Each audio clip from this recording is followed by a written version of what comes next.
जैसा कि ये विदित है कि देश में लोकसभा चुनाव होने का समय अब बहुत नज़दीक आ गया है, जिसके चलते सत्ताधारी गठबंधन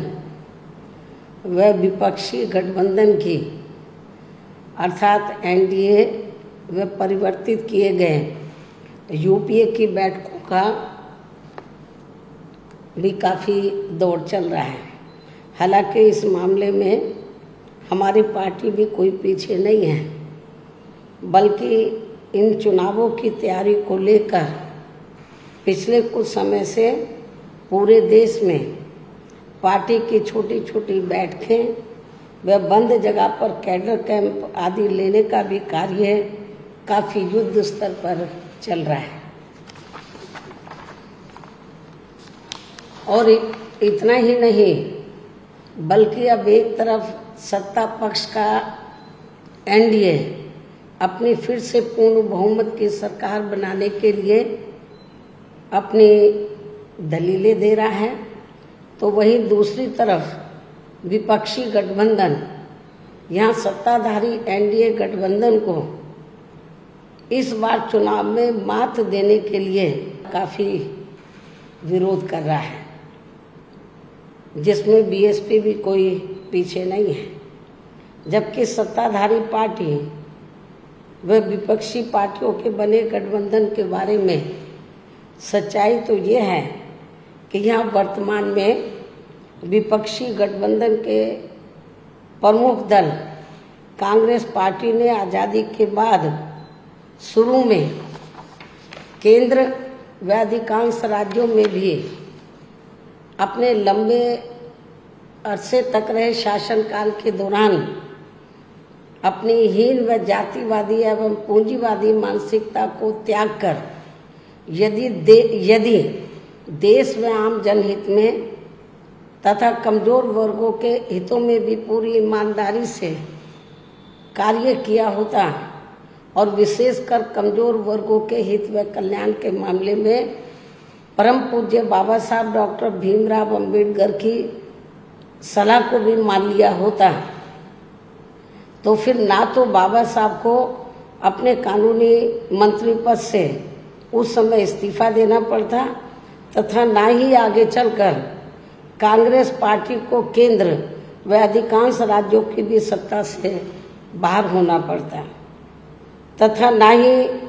फिर कमजोर वर्गों के लोगों को मजबूरी में बीएसपी के नाम पर अपनी अलग से राजनीतिक पार्टी बनाने की जरूरत पड़ती। और अब ये कांग्रेस पार्टी अपनी जैसी जातिवादी व पूंजीवादी सोच रखने वाली पार्टियों के साथ गठबंधन करके फिर से केंद्र की सत्ता में आने के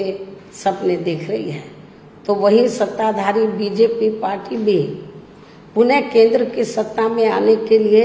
अपने एनडीए गठबंधन को हर मामले में मजबूत बनाने में लगी है। साथ ही फिर से सत्ता में आने का दावा भी ठोक रही है। ये कह रही है कि इस बार बीजेपी और उनका गठबंधन 300 से ज़्यादा सीटें लाएगा, इसका भी दावा ठोक रही है, जिनकी कथनी व करनी में कांग्रेस पार्टी की तरह ही कोई खास अंतर नजर नहीं आता है। कहने का तात्पर्य ये है कि अब ये दोनों बने गठबंधन यानी कि एनडीए व परिवर्तित किए गए यूपीए केंद्र की सत्ता में आने के लिए अपने अपने दावे ठोक रहे हैं, जबकि जनता को किए गए इनके वायदे व आश्वासन आदि सत्ता में बने रहने के दौरान अधिकांश खोखले ही साबित हुए हैं। वैसे भी कांग्रेस व बीजेपी एंड कंपनी के बने गठबंधन की अब तक रही सरकार की कार्यशैली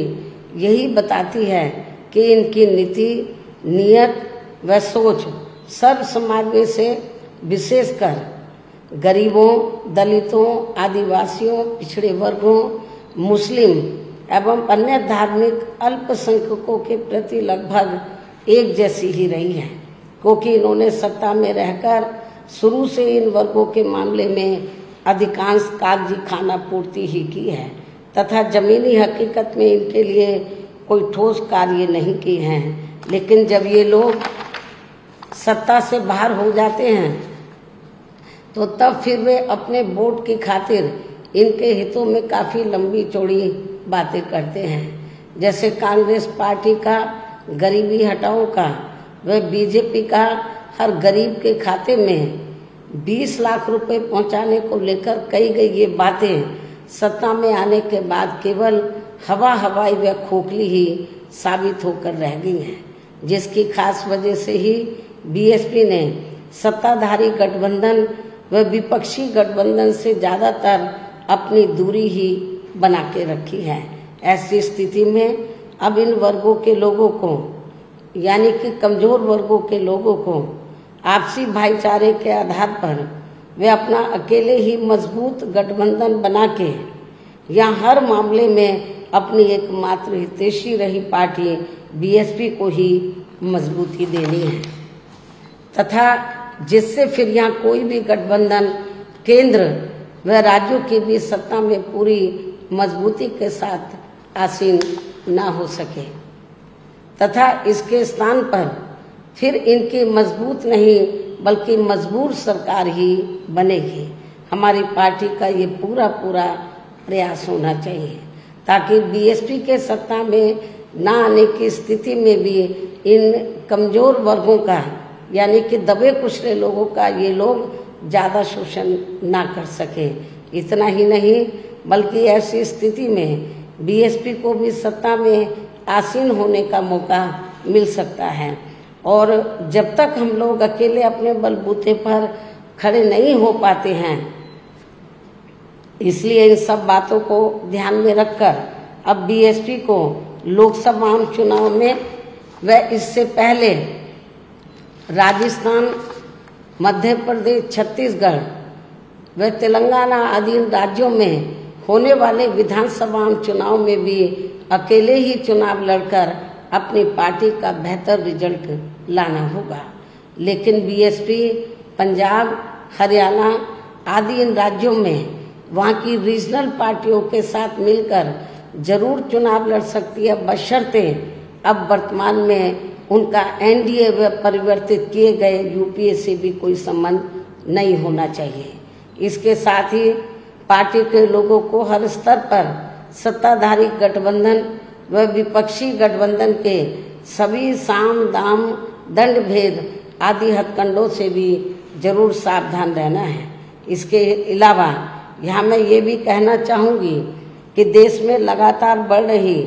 कमर तोड़ महंगाई, अति गरीबी व बेरोजगारी आदि की इन गंभीर समस्याओं के प्रति केंद्र के उत्तरदायित्व को लेकर कल से शुरू हो रहे संसद के मानसून सत्र में जवाबदेही का लोगों को काफ़ी बेसब्री से इंतजार है। किंतु मणिपुर में जारी चिंतनीय हालात, हिंसा व सुरक्षा ही अब नया मुद्दा बन गया है। किंतु इन समस्याओं के प्रति भाजपा का रवैया अब तक व्यापक जनहित का कम तथा अपने राजनीतिक स्वार्थ का ज़्यादा देखने को मिल रहा है, जिस कारण देश से जुड़े इन मामलों का जटिल बने रहना अति दुखद है। जबकि देश की प्रगति लोगों की उन्नति में ही निहित है, जिस पर पूरा ध्यान केंद्रित करने की भी सख्त ज़रूरत है। और अब लोकसभा चुनाव से पहले संसद में सरकार व विपक्ष का रवैया तकरार, आरोप प्रत्यारोप व जिम्मेदारी से भागने का नहीं, बल्कि इन ज्वलंत जन समस्याओं को दूर करने संबंधी समाधान का होना चाहिए।